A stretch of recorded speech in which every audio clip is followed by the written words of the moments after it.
Well, listen, and colleagues, I have an issue with this, and I understand there's pockets of UMSA scattered all over the place, but that's not the point. The point's not geography. The point's math, and the math basically says that the folks in UMSA are being asked twice to contribute twice to our cultural affairs budget and to our CBO budget. You know, again, I brought up earlier in my comments, where is the policy?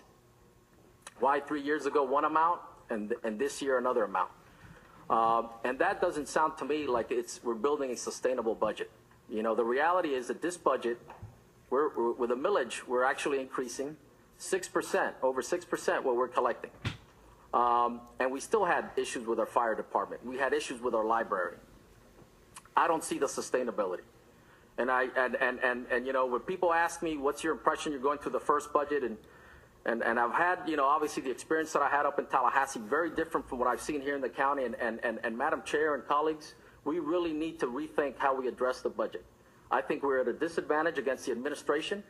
I think they hold all the cards, and I think we're set here on one day to try to come up with solutions to some very difficult challenges.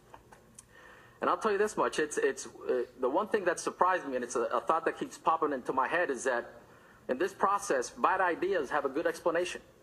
There's always a good explanation for a bad idea. It blows my mind. And again, I think the commission needs to assert its responsibility and its duty as a legislative body to put together and have significant input into the largest policy decision that we make.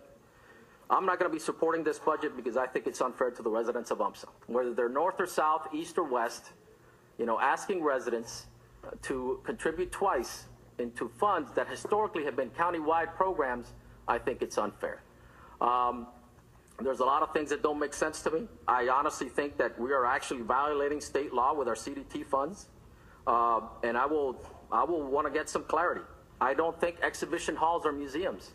Actually, if you think about it, I think we could call a library, under that definition, we could call a library an exhibition hall, and maybe we should give them some CDT funds. So with that, colleagues, I won't be voting for this budget, but I appreciate your time. Thank you very much.